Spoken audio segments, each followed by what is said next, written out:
Okay, today we're going to be reading chapter 3 of The Missing Gator of Gumbo Limbo. The pit and the lake and the hole. The next morning was the beginning of winter vacation. I was up before the great horned owl came home from hunting and before the little lizards called anoles were warm enough to move and run. It was the hour when spiderwebs gathered dew and butterflies hung upside down at the tips of leaves waiting for the sun. The air was damp and heavy to breathe. It was so early, Mom would not be leaving the diner for 2 hours. I picked an orange from a wild orange tree the Spaniards had left behind and took a biscuit from the tin bread box. The orange deep gray, the biscuit pale gray, for all was still night. When I reached Gumbo Limbo Hole, the orange was orange and the biscuit was tan. The stripes on my shirt had changed from many grays to many reds. The sun had risen and I could see color again. The sun comes up swiftly over southern Florida. On this day, there was darkness, then pink light, then pop. A red-hot penny of sun was sitting on the horizon. With that, a colorful Gumbo Limbo hammock materialized. Green palm leaves pranced like tethered ponies in the morning breeze. Yellow flowers rustled. I could also see Dejan's beach, where he came ashore during the day to bask in the sun. He wasn't there. I looked at his night camp, which at this time of year was the deep water in the hole. In winter, this water is warmer than the night air, and Dejan, like all reptiles, is cold-blooded. He cannot manufacture heat as humans do. Instead, he regulates his temperature by moving from the water to the land and back to the water, depending on which will keep his temperature normal. He is a sunshine animal, hunting and bulldozing and basking on his beach by day. When he gets too hot, he goes into the water to cool off. In the hot afternoons, he often regulates his temperature by floating at the surface. The sun warms his back, and the water cools his belly and feet. At night, when the air is colder than the water, he seeks out deep holes for warmth. As I stood there, eyes on Dejan's beach, Travis materialized in the sunlight. I backed slowly into the alligator flags, a tall plant that grows around alligator holes. Hidden among the flag-like leaves, I watched. If Travis had seen me that morning, he would certainly have wondered about me. Why would I come back today after being so scared last night? The official turned his head slowly, surveying the lake, and then eased himself backwards into the dense willows, pulling branches over and around himself. He sat down. He took out his pistol and lifted his binoculars. My heart thumped so loudly I could hear it. His gun was aimed at the sawgrass prairie at the far end of the lake.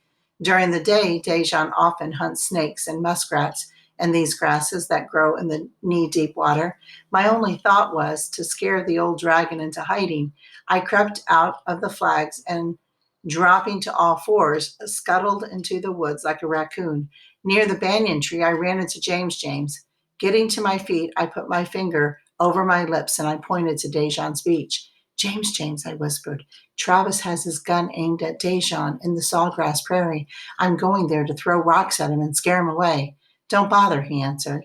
I've just come from there. He's not in the prairie. He's not? I said in a gleeful surprise.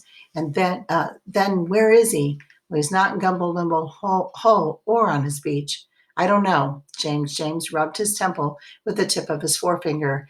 But we can't look for him while that official is there on his beach. Think, James, I said pleadingly. Think. Okay, you climb the oak tree. There's a large limb at the top with a great view. Look for Dejan while I join Travis. I'll walk in to him from the north as if I was coming from the condos. I'll tell him I saw his reward notice, and then I'll say the big gator is in the lake on the golf course. I'll take him there and leave him. He smiled punkishly. That'll give us time to get Dejan into the solution pit when he comes back to bask on his beach. James started off. He had walked about 10 steps when he stopped and came quickly back. If you see Travis leave the beach before I reach him, he whispered, call like a great horned owl. One hoot means he's going toward Gumbo Limbo Trail. 2 owl hoots means he's going to the sawgrass prairie. Either way, I'll cut over and meet up with him. Got it, I said. Before climbing the tree, I went to the solution pit. I wanted to be sure Dejan had not gone there on his own. I would know if he had. He flattens and tramples the plants when he walks. The plants were perky and unsmashed. Nevertheless, I checked the water. It was dark and clear. Little fish swam vigorously. They come into the solution pit through the holes in the limestone when the winter sun dries up the wet prairies and swamps. A snake crossed the water and a frog leaped in and disappeared. Behind him came a weasel who stopped and sat on his haunches. He looked at me, unafraid, but there was no Dejan. Satisfied at that point, I climbed the oak using our orange crate to reach the first limb, and after that the branches provided a staircase to the top of the tree. Poking my head through the leafy canopy, I looked out on our world. I was an eagle surveying my home. I could see my enemy, Travis. He was still in the willows behind Dejan's beach. Surrounding my hammock on three sides was pineland. On the fourth side was the sawgrass prairie where Travis thought Dejan was lurking. The prairie was surrounded by a cypress swamp. Beyond the cypress swamp was an abandoned tomato field. Still further on in the pink haze of morning, I could see Big Cypress National Preserve. It was gray because the leaves of the trees fall off in winter. I looked north to the condo village and a canal. The canal was built to drain a cypress swamp to the north so that Silver City, a new retirement town, could be built. The water drains into the Chokoloskee Bay, so to the south, I could see the highway to Miami, cutting through the cypress forest and the sawgrass prairies. The mangrove swamps lay behind the highway, and beyond the mangrove swamp, the beautiful blue Chokoloskee Bay stretched all the way to the sky. To the west, the tall buildings of the county government center jutted above the mist that hid the sunshine town of La Playa on the Gulf of Mexico. Hardly did I have time to absorb the details of my kingdom when I saw Mom coming down the road. She was on her way home from the diner to change into her business school clothes. She turned into Gumbo Limbo Trail, and I sucked in my breath. Travis could see her when she reached the Royal Palm. The trail went along the edge of the lake at that point, and anyone walking it could be seen from Dejan's beach. Travis might catch up with her and find our home. I searched my brain for a way to turn her back. Fortunately, James arrived on Dejan's beach, and Travis lowered his binoculars and came out of the willows to speak to him. They talked and pointed, and Travis looked animated. Then James gestured in the direction of the golf course, and Travis nodded. He followed James toward Gumbo Limbo Trail. They would run smack into Mom coming home. James and I had not agreed what I should hoot if one of the woods people appeared, but I gave one hoot anyway. It did mean Gumbo Limbo Trail. Since James was with Travis, maybe he'd conclude something was wrong with Gumbo Limbo Trail and change his course. He did. He turned right around and headed for the prairie trail, scratching his head as he made some explanation to Travis. There is something about living in the woods that makes it possible for people to use other languages. I blew out a long breath as Mom walked under the royal palm in plain view of the beach that James and Travis had left only a second ago. I stayed in the treetop. My eagle eyes view was giving me new insight into Dejan's world. Gumbo Limbo Hammock is circular. The hole, which is the size of a football field, is its northern border, and the solution pit is almost in the center of the hammock, as if the trees had grown out around it, which they had, James said. The hammock trees, which are hardwoods, grow on the highest land in the country in the county, the rocky hammock land. Hammocks are only 3 or 4 feet higher than the pine lands that surround them. On yet lower land, the cypress trees grow, and on the lowest land, the sawgrass prairie takes over. I had been told this last year in my environmental studies class, but not until I looked down from the tree did I see that elevation does indeed determine which plants grow where. There before me was my class lesson: hardwoods on highland, pines lower, cypress lower, and sawgrass so low it is in water most of the year. Dejan was a citizen of the lowlands. I could see where I had to look for him. and the cypress swamp, the wet sawgrass prairie, and holes and pits and canals. Still, I didn't come down. I kept looking at Dejan's home, Gumbo Limbo Hole. James, I never know whether Gumbo Limbo Hole James and I never know whether Gumbo Limbo Hole is a solution pit or a lake. Florida lakes are gently sloping and lined with clay. Solution pits are steep-sided and rocky. From where I sat, I now saw that Gumbo Limbo Hole was both. Its clay edges sloped gently, which made it a lake, but its center was a deep rocky pit or a solution hole. The combination was ringing bells in my head, but I couldn't find a door to open that would lead me to the answer. One door did open to me up there. It was the one that let me see what my teacher meant when she said a hammock is an island in the woods. That's exactly what it is. Our hammock floats in a sea of pine trees. It is also a greenhouse, as we woods people and birds and animals know. The air within is warmer in winter and cooler in summer than the outside air. A dense evergreen canopy of leaves keeps the temperature consistent. We have our own furnace, air conditioner, and humidifier. More bells were ringing in my head. Alligators have to regulate their body temperatures by moving in and out of the water, shade, and sun. Hammocks regulate temperature too. Think, Liza K., think.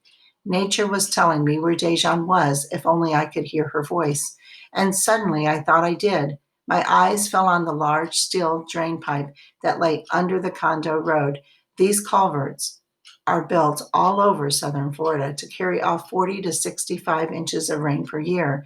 Alligators hide out. I shouted gleefully, Dejan's in the culvert. Alligators dig caves in the limestone on the edges of their water holes where the females hide their hatchlings so beasts and birds won't eat them. A culvert was a ready made alligator cave, and the one I was looking at carried water from the condo side of the road to our side and on down to the bay. Dejan could easily have walked from Gumbo Limbo Hole's sawgrass prairie to the cypress swamp to the slough and up into the culvert. All those waterways were connected. I had put my foot on a lower limb to hurry down and find him when the sun struck Gumbo Limbo's hole. It shone like a blue star in the green sky of trees. I stopped where I was and I stepped back up. So clear was the water that I could see to the very bottom of both the lake and the pit, which together are Gumbo Limbo Hole. I searched for Dejan. I could see garfish and turtles and that big bass I had been trying to catch. Frogs swam toward the shade of the trees. An otter spiraled into the emerald green pit and came up with a fish, but I did not see Dejan. He was absolutely not in Gumbo Limbo Hole. Of this, I was certain. Another look confirmed this. A dark area of blue green algae grew near the royal palm. Green algae is good, blue algae is not. We had learned this in school. Green algae grows underwater on all objects that the sunlight can reach. It is food for the microscopic animals, which are food for larger animals. The green algae cleans the water, making it gem-like and clear. You can grow green algae by putting a glass of plain tap water in the sun for several days. Blue-green algae, on the other hand, is an announcer of doom. It says the water's polluted with phosphorus and nitrates from septic tanks, farms, lawns, and road runoff.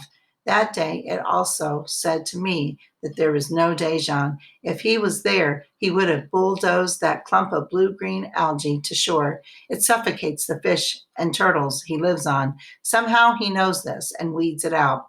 Although both kinds of algae are green, they are easy to identify. The blue-green is darker and is thick and stringy. It grows in blobs and clumps and quickly fills the water. The green is just a pretty bloom on underwater rocks, sticks, and leaves. Convinced that Dejan was hiding from the hunters in that big culvert, I started down again.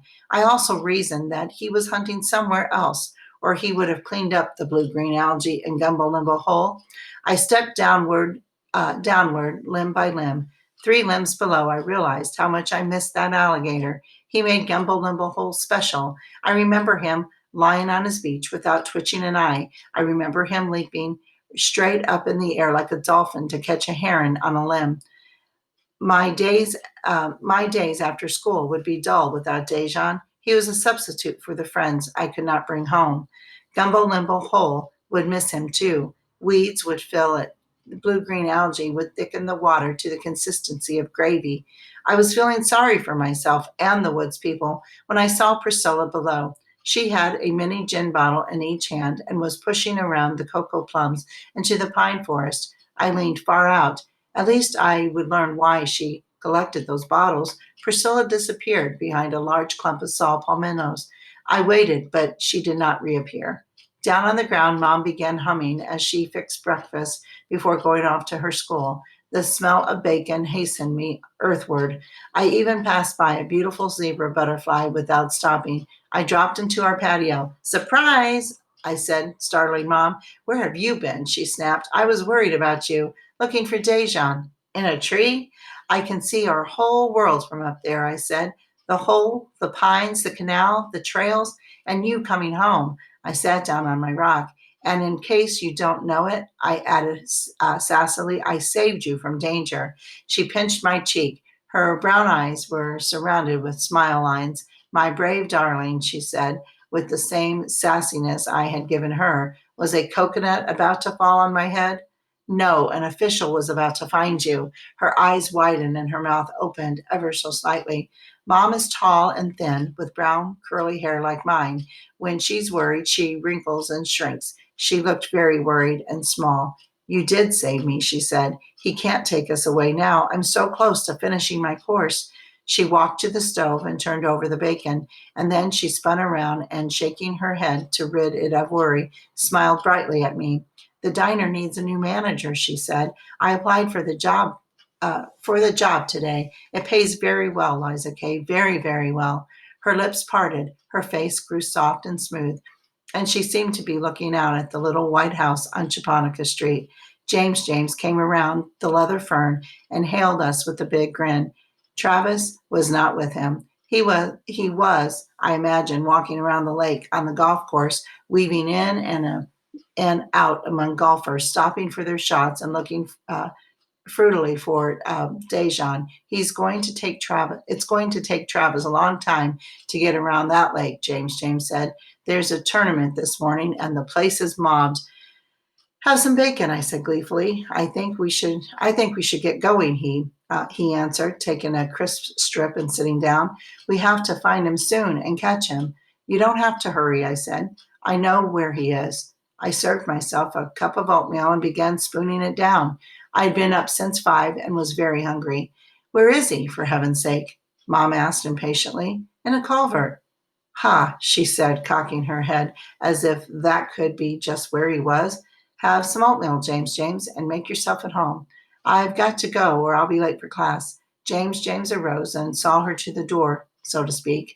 At least that's what his motion said as he walked her out from under the oak and with a low sweep of his arm pointed her on her way. At times he can be very polite. Mom's feet fairly skipped as she went through the woods. That's how much she wanted that job.